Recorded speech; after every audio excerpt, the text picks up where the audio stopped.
And as a constitutionalist, Article 5 conventions are very important to me. I believe that they are one of our tools for the solution. The one place we differ, he believes it's the tool. I believe it's one of the tools. And we'll debate that after you're done talking. I'll give him about 20-30 minutes to really give his presentation on what is an Article 5 convention, because see, a lot of people get confused. They say, well, no, we can't have a con-con. That's not what an Article 5 convention is. He will explain what it is and how it's brought about, and then after he's done with his presentation, then he and I will go back and forth on that one little thing that we differ a little bit on. And the idea is so that you become educated, because the point is not to believe me or believe him, but to come to your own decision, your own conclusion. And I have a feeling George has a few things to say about that too. So without further ado, John de Herrera, welcome, sir, and thanks for your patience. Cool. Thank you very much. So I was taking some notes as everyone was talking, and I guess I'll start out. Does anyone know the golden rule? He who has the gold makes the rules? He who has the gold. Of course. Well, that's the truth. Does anyone want to debate that? Anyone want to say money doesn't matter in politics? Or the Chinese making all the rules now? We don't have any of that. Well, but the point is that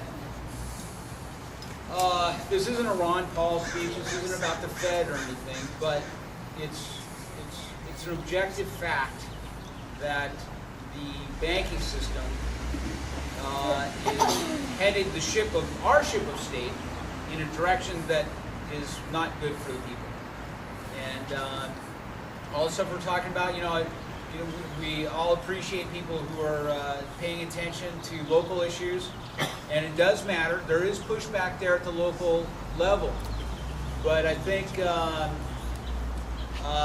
now with the advent of a Supreme Court ruling saying that unlimited amount of private funds has now been unleashed onto our government, to me that's the writing on the wall. And history will tell us that there's an inevitable conclusion of what's going on. There's an inevitable conclusion, which is absolute tyranny, which is stamp a number on your forehead and tell you exactly what to do. Are we going to see that in our lifetime? That's debatable. It's tough to tell. It could be here a lot sooner than we think. But that's what history is telling us. That's where things are headed. So, to remove private money from public government, that legislation is not going to come out of the United States Congress. You're not going to get Congress suddenly to say, hey, yeah, let's remove private funds from public government. So, that said, let me segue into a metaphor. And the metaphor is that in 1915, the first stop sign emerged. And that was in Detroit, Michigan. And of course, with the advent of the automobile, those human beings alive then said, hey, we got a problem. People are getting smashed up in intersections. We got to do something about it. So they created a law, and the letter of that law is that a vehicle must come to a complete stop. And the reason the letter of the law is written the way it's written is because it embodies the spirit of the law, which is we don't want people getting messed up in intersections. When the framers sat down to draft the Constitution, they weren't looking at an intersection with broken up cars. They were looking at the stage of history with a whole bunch of failed states, a whole bunch of failed governments, a whole bunch of governments that were instituted and then became a tyranny. So when they sat down to draft the Constitution, and keep in mind, not everyone who was there at the 1787 Federal Convention trusted each other. In fact, a lot of those guys in that building wanted to shoot each other. So there was no getting around, no one's agenda was going to get through there without it being equal and fair to everyone, and that's what the Constitution is. We got a lot of people here, we got a lot of different interests, we got a lot of different sensibilities, And so we're going to try and draft something that is fair to everyone.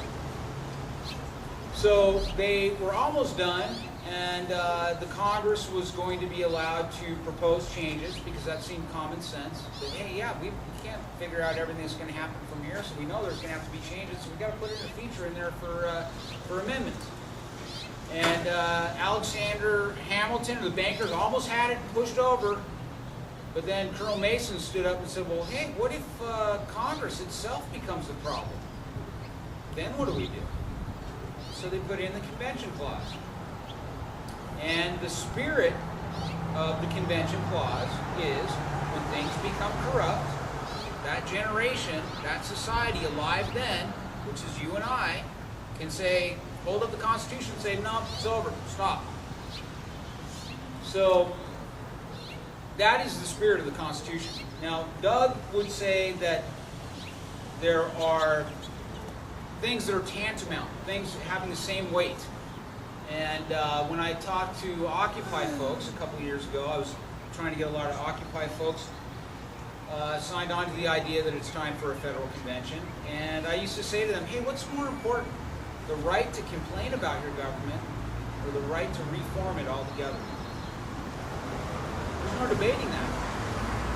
One right is clearly superior than another. The ultimate right of Americans is to alter and abolish their government if their government becomes a tyranny. That right is embodied in Article 5 in the Convention Clause. So we already know that there are now unlimited amounts of private money coursing through the federal government. And we already know the federal government coerces state governments to do exactly what they want. And we know the state governments coerce the counties to do what they want. So it's systemic, everything's connected. That's a law of physics. The law of physics is that everything's connected.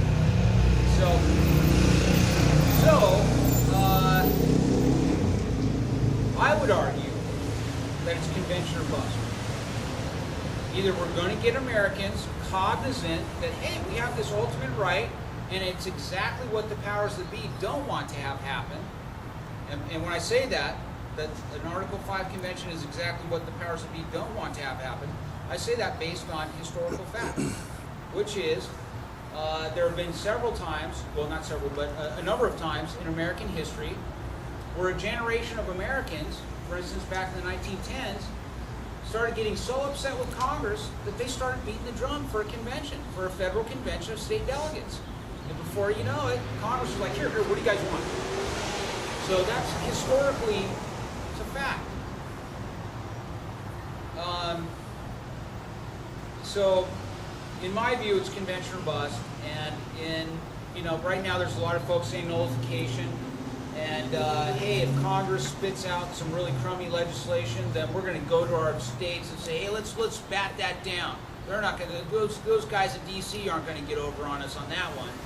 Whether it's Obamacare, whether it's gun legislation, whatever you want. And so there's a lot of people saying, well, let's hold tight to the 10th Amendment. Let's bat it down. But the 10th Amendment is reactive. The 10th Amendment is saying, hey, we're going to block you. Whereas the Article 5 Convention is proactive. It's saying, no, we're going to stop you from spitting crummy stuff at us anymore. And going back to the Golden Rule, obviously the most important amendment we can have today, objectively, I'm talking about, this is not my personal opinion. This is all the facts on the table. The most important amendment we can have today is to remove private money from our government. Because this government is for the people. That makes it a public government. So any amount of private money in a public government is going to be corrosive. And that's why we're on the onset of tyranny, is because now we have unlimited private funds. So now, where are we with the movement for the Article 5 Convention? What's going on with that? That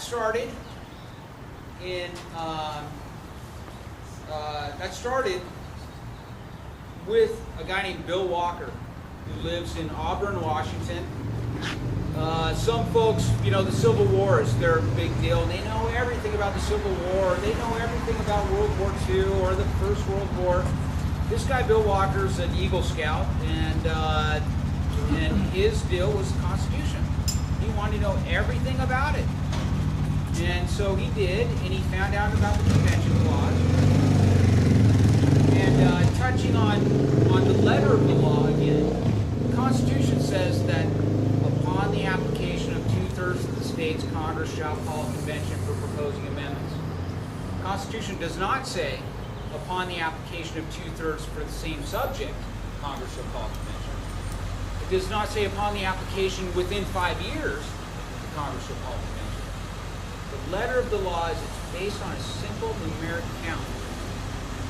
And the reason that is the letter of the law is because the spirit of the law is we know people are going to try and figure out not a reason not to call a convention. They're going to make up excuses not to call it, and that's what's been going on over the years. Basically, we have the ivory tower people, and we have the politicians and the media saying, well, geez, you know, are those applications that are on record, are those good anymore? Do those matter? Don't they have to be all the same subject? Don't they have to be all at the same time? So that's why we haven't had a convention. It's because the leading intellectuals of the day and today are saying, well, we're not sure about the applications on record. And then the other part is, the main part is that if you go to the national newspapers, the New York Times, Washington Post, you go back to the 60s and 70s, every time there was talk of a constitutional convention, the newspaper editorials all say the same thing. They said, oh my gosh, if we have a convention, it's going to blow up, that's going to put the Constitution at risk. The same people that are corrupt now are going to get into that convention, they're going to rewrite the Constitution, and we're going to come away a lot worse than we are now. Let's not do it. But that's absolutely incorrect, because a convention does not ratify anything. A convention is just a discussion of what might be a good idea for all of us. Whatever that idea is, whether it's a conservative idea or a liberal idea, it's got to go back to the states, and the framers, very shrewd, because they didn't trust each other, they put in a 3/4 requisite for ratification. And what 3/4 means is that whatever the idea is, you're going to have to get all of one side signed on, plus at least half the other, or it's toast. It's going nowhere. That's why we have over 10,000 amendments that have been proposed and only 27 that have been ratified. So what 3/4, what that supermajority of ratification means, it means that it's mathematically impossible for we the people to harm ourselves in this constitutional process of the convention. So if I could get you guys to understand anything tonight, is that a convention is not dangerous, and the only reason we haven't had it is because the people have been led to believe that it is dangerous. So if we got folks like us, you don't have to be on the corner with a bullhorn, but just sharing with people, hey, you know what, there's a feature in the Constitution that provides for the situation that we're in right now, where money gets the legislation, money gets the loopholes, and so we're in a situation of institutionalized corruption. The Constitution is a stop sign. The mechanism to make institutionalized corruption stop is the Convention Clause. Now people will say, well, how is that going to happen? How's a convention going to stop corruption? Well, I'll tell you how it's going to happen. And again, this is not my personal opinion. This is objective fact based on everything we know to be true today and the human condition. I was talking with a couple of folks earlier. I said, hey, have you ever been in a burning building? Or actually, I'm sorry, have you ever been in a home or a building and smelled smoke? I don't know if you ever have been in a home or a building and smelled smoke, but you don't say, yeah, I'm going to check on that, and I want to watch TV a little bit more, and I'll check on the smoke after that. And when you smell smoke in a building, boom, you're there. You're finding out exactly what's going on. It doesn't matter if you're a Republican or a Democrat. You're a human being. And so,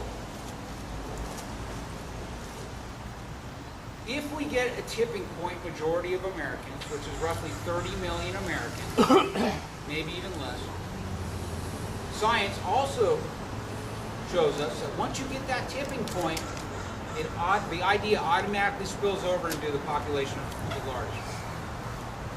So if we get the idea that, hey, it's time for a convention, and we get the 30 million folks, and Congress says, okay, I guess, hey, we're going to call a convention, Once that convention call goes out, that's like the scent of smoke to corrupt people. They are going to stop what they're doing immediately because America is getting ready to come together in a deliberative assembly on the authority of the Constitution. So what the convention call does is it creates a political dynamic that currently does not exist. Right now, we can go to all the city councils we want. We can recall all we want. But Washington has never listened. Now here's the trick. Yeah. You say Washington has never listened to us, but they actually have. There have been times, like I said earlier, where the people said, we want this amendment. We want to vote directly for our senators. Now, I personally think that the 17th Amendment was not a great idea and it could be repealed at a convention. But let me put it to you this way. There are many things about our government that the people in Washington, D.C. and the people on the media do not talk about. Now, the reason they don't talk about it is because they don't want millions of Americans indignant coming out of their houses going, hey, what are you talking about? So there's things they don't talk about. The reverse is true, which means if we get enough of us cognizant and desiring the actual solution, which is coming together in a federal convention of state delegates, if enough of us say that's what we want, they will call it. So you see what I'm saying? There's stuff they don't talk about, and they don't talk about it because if they do, they're going to have a world of trouble on their hands. So the sovereign power still is with the people, where it always was from the very beginning, from the Treaty of 1783, Treaty of Paris. Still with us today. And I'm telling you, you don't have to believe me right now. I'll give you a link. You can write it down. You can go look at other information. There's a lot of other people besides myself talking about it. But here's your choice. You can battle against symptoms, and continue to spend your time and energy talking about symptoms, or you can talk about the solution. Or you can do both, right? You can multitask, right? You can still work away local and everything, and then at the same time share about the Article 5 Convention. So now let me give you another example of how they will move. In the 2010 election for Congress, as you probably remember, that was the Tea Party. The year of the Tea Party folks, where the Congress got a whole bunch of Tea Party folks in there and everything. And Goodweight from Virginia, who sponsored the bill to read the Constitution on the first day of Congress. Remember that? They say, hey, we're the Tea Party. We're reading the Constitution. That's how serious we are. So when they read it, before they read it, Goodweight said, we are going to read what the Congressional Research Service told us to read. What? Before they read the Constitution from the floor of the House on that day, that first day of the 112th Congress, they said, we're going to read what the Congressional Research Service told us to read. Of course. Meaning that, certain parts of the Constitution have been superseded by amendments. We're not going to read the 3/5 of a person type stuff. So they said, we're going to read what the Congressional Research Service told us to read.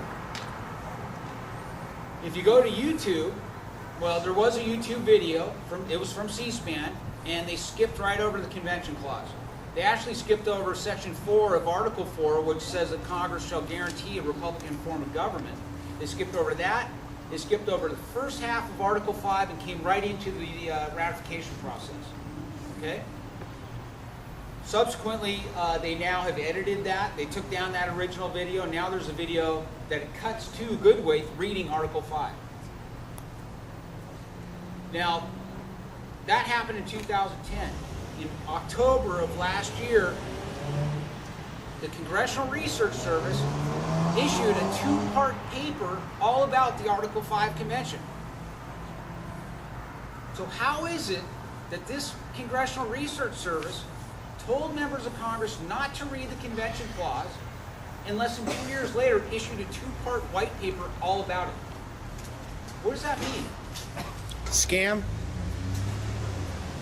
Well, but think about it. Think about it. They're telling them not to read it, and less than 2 years later, they're issuing a 2-part white paper all about it. CYA?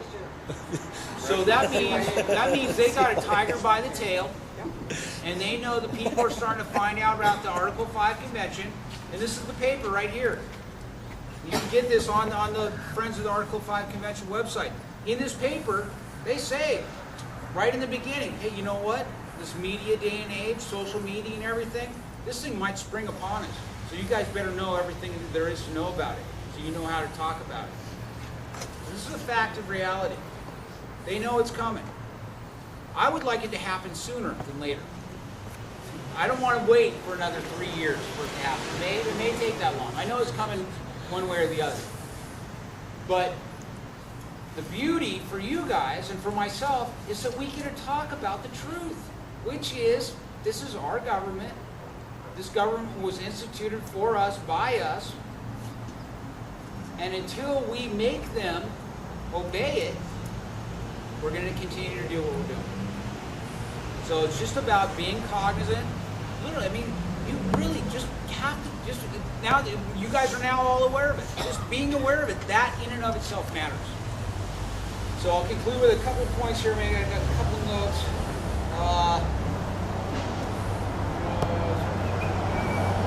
Okay, I'll add some, here's some more history. In 2011, a Harvard professor named Larry Lessig, or Lawrence Lessig, I drove out to Austin, Texas for a liberal blogger convention. And Larry Lessig had correctly identified Congress as a problem. So he had a website called Fix Congress First. And I drove out there and I said, hey Larry, if you really have correctly identified Congress as the problem, then you should be using the tool the framers put in there. You should start calling for a convention. So he said, well, I want to see how Obama does for a couple years. And he said, all right. I said, okay, all right, you can give me as much time as you want. I was pretty certain that it doesn't, I mean, to me, I really am. I'm nonpartisan. The Republican and Democrat Party are the graveyard of movements. And they've been doing it really successfully for years. So I'm not down on Obama any more than I'm down on any other president of the last 40 years. They've kept the status quo in place for the people who have all the gold. But Lessig, he held a conference there at Harvard. There was 400 people there. There were a bunch of people from the Goldwater Institute, a lot of really John Birch Society, a lot of really conservative folks, and there was a lot of liberal folks. And what he found is when you get all those people together, you get conservatives and liberals in the same room, guess what? They don't want to talk about wedge issues. They don't want to talk about sex or guns or religion. They want to talk about structural issues, what is common to us all. And that is the dynamic that will take place in an Article 5 convention. You're not going to get a delegate after having been elected to say, hey, I'll make sure there's an amendment for term limits on the table, for instance. You're not going to get them showing up at the Article 5 convention saying, let's do A, B, or C of subjective social issues. So I have every confidence in the people and every confidence in the Constitution. And it's just a matter of getting enough folks to say, hey, it's time for a convention. It's a convention or bust. John? Keith, go ahead. He raised his hand first. George, go ahead. As I understand it, and I know there's a debate about whether or not there are enough requests, but by my count, we have 49 states that have requested constitutional convention. And Congress has just simply failed to call the convention. They are already in violation of the Constitution. And they should have called it already. Now, I know there's an argument that, well, some of those requests for constitutional convention are many years old and they've expired, but there's no record that 49 have expired at this point. There is one in question as to whether or not we have 100% or 98%. Is that not one of the big issues on an Article 5 convention, is getting that tipping point politically aware so that Congress does the job they're already obligated to do? You're absolutely right. The slight correction is that it's not a petition or a request for a convention. No, but It is an application. That's a legal terminology. So just to get clear, the states aren't saying, hey, Congress, please call a convention. No, it's not. When they cast an application saying, hey, we're in on that, and we want it. Now, I was talking about Larry Lessig from Harvard. The problem with him is he has said before, hey, I think the convention's a great idea. Well, I said, well, Larry, why don't we just point to the congressional record and show that the states have satisfied the convention clause that we're currently mandated by our Constitution to come together and hold a federal convention. The reason, again, that has not happened is because the majority of the people at present believe that a convention's dangerous. Once you get enough people to say, hey, it's not dangerous, certainly not as dangerous as what we got going in D.C. right now, then that aspect, the 49 states have cast over 700 applications. You can find that on the Friends of the Article 5 Convention website. It's a database, but there are no terms or conditions on any of those applications, and it's a cottage industry with the ivory tower folks to talk about whether they're good or not, whether they're valid or not. Now I have something here. Actually, I can read this right now to one of the Occupy guys. You guys might not agree with him because he's very liberal and everything, but during that time he got onto the idea of a convention, and his name's Dan Marks, and he has been working very hard for you to bring about a convention. This is the letter that he has just sent to the clerk of the U.S. House of Representatives, Office of the Clerk, U.S. Capitol. The subject of the letter is requesting verification and tabulation of state applications for an Article 5 convention to propose amendments. Greetings, dear Ms. Haas.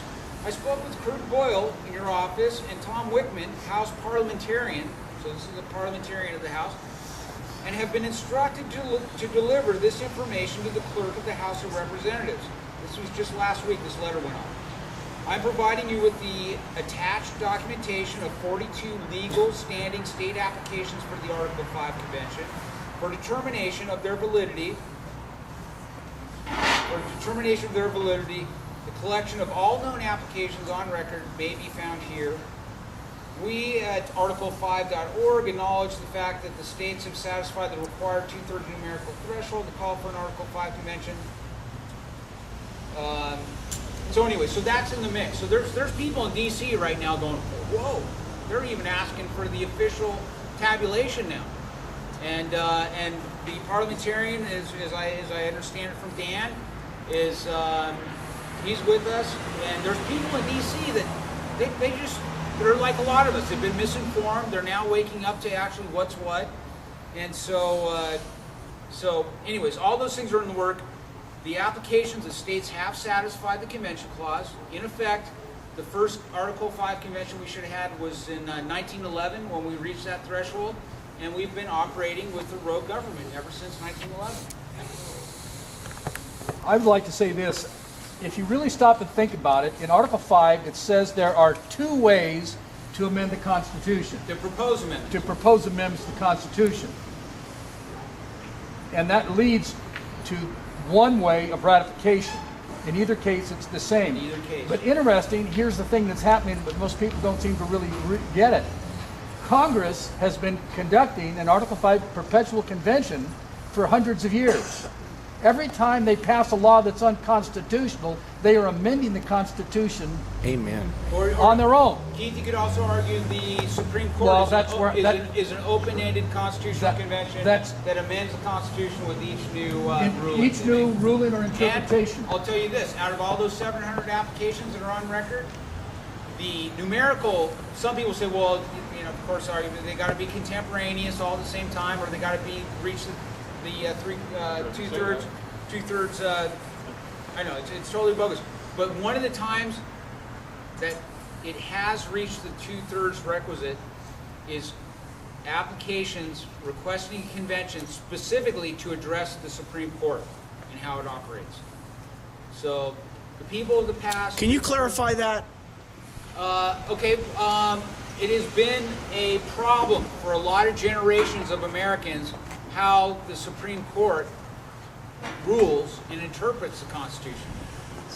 So the states and people in the states have said, we want an application for a convention in order to address how the Supreme Court operates. So So, all right, Doug, you want to We're open getting it limited up? on time, so Yeah, let me, yeah. let me say a few clarifying remarks real quick for those of you who don't really fully understand Article 5. Article 5 was specifically for amending the Constitution.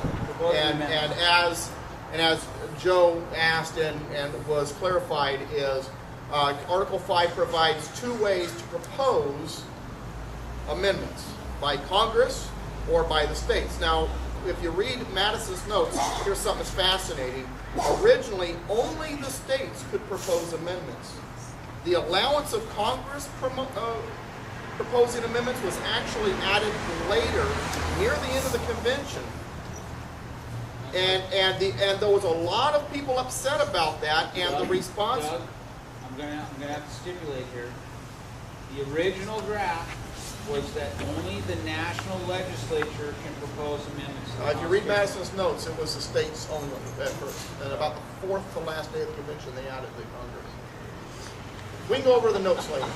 All right. Well, but here's the real quick is that either the national legislature can do it, Or the they states. had the idea that the states could do it, but then they realized they didn't want the states to be able to propose an amendment because then the states could gang up on other states. So they made sure that the states had to come together in a convention. Well, it all came down to what it all comes down to, the saving grace is always the ratification process. It takes Right. three-quarters. Regardless of who proposes it, it always takes three-quarters of states. That you way, have to have overwhelming you gotta broad have support. overwhelming support, small states, big states, left, right, whatever. But now, that all said, and this is where he and I may differ a little. Article 5 convention is very important. I have as much fervor and belief in it as he does. And I do believe it would be a turning point in this nation. But to get us there, it takes a number of different tools for us to use to make people aware that we have more power than we think, such as nullification, such as people getting involved, such as activism, and so on and so forth. Once the convention happens and those amendments are proposed and the amendments that get ratified, we're not done.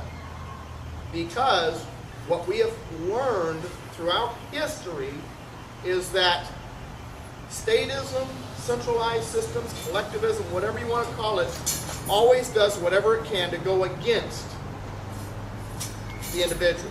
What the Article 5 Convention does is allows the individual states, the sovereign states, to propose these amendments. If the federal government doesn't like those amendments, they're still going to do whatever they can to try to go against them. And that's where it's still important for us to be involved, to be loud, for us to have control of our state so that they can still continue to nullify after a convention because the federal government will still try to pass a law that's against it. Stipulation. You've got to really understand this. Is that once the call is issued, we're living in a different America then. I believe. No, I agree It's a with that. different Absolutely. America. Anyone who's corrupt, they're going to start singing a different tune. Exactly. So if you fear, hey, if we have a convention, what's happening now will happen there. Once that call goes out, it's a whole new ball game, and then the people who have quite rightly turned off politics, because they're not millionaires and they're not invested in that, they're going to stand up and say, hey, yeah, and the people who wouldn't get involved in politics today for its corruption, I've done 4 tours of the lower 48 states. Been to every state in the lower 48 3-4 times a piece as a social, political scientist. Have talked to literally hundreds and hundreds of Americans about this. And if we ever get the convention call, there are thousands of sterling individuals right now out across that nation that if that call goes out, they are going to make their way there and make quick work of the mess of DC. Understand, though, those corrupt individuals and corruption in its own right, those setbacks will always be there. It will always try to push forward, and so we have to stay at the It's the helm. reset button. We have to stay at the helm. The and convention still have clause to basically is be reboots involved, the yeah. computer. The computer's not working for us right now, right? It's always freezing up. We're all. But even after you reset the computer, the attacks from viruses still exist. Okay, The what attacks you're will saying, happen. We've got our Marietta City Council on reset. Not through a convention, but through fear of recall and stuff like that. So yeah, I can Gotcha, see it on gotcha. the national All right. level. Now we're almost out of time, and I know George wanted to make a comment, and I mean, we're down to the last few minutes, so George, keep that in mind. George, could you step to the center there? Can I ask you guys to stand closer together? Yeah, put your arms around each other. There you go.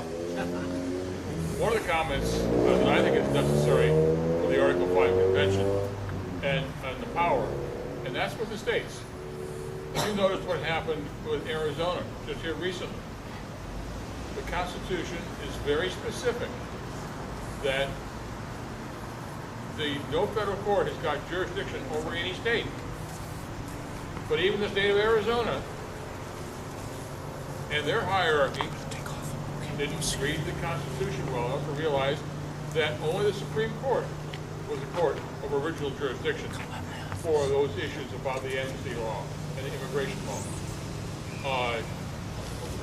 If the states who are going to be in effect on the convention aren't familiar with the state rights exist in the Constitution, we're going to have a hard time. But again, George, we're going to be living in a different America by then. Once that call goes out, just like ducks to water, people are going to be looking at what needs to be looked at, and I have complete trust. Human beings are not going to suddenly have their heads pop off and not know what to do once the convention call comes in. No, but getting the convention call, I think, would be easier because I think more power would come from the states and allies to that convention call. Right now, you've got the number of states that have called for the convention, but not one of them seems to be screaming, wait a minute, I've made a call, and here are my 48 brethren who have made the call. Why do you think that is? Why do you think that is? That's because money, private money, is coursing through not only the federal government but all the state governments. So it's basically cut adrift. Our government is now out there somewhere on the horizon. We're trying to, wave to it back to us or something. So this is where the grassroots really does come in. If the folks, if you're going to talk about something, talk about the objective solution. Say, hey, there's this feature, and if enough of us say that's what we want, Be involved in that's fight what we'll for it. get. Okay, and I, as much as I hate to say it, it's 8 o'clock.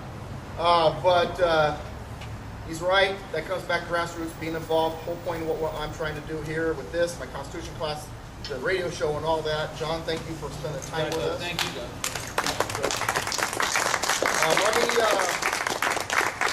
thank you all for coming out. And this effort, along with my Constitution class and everything else I do,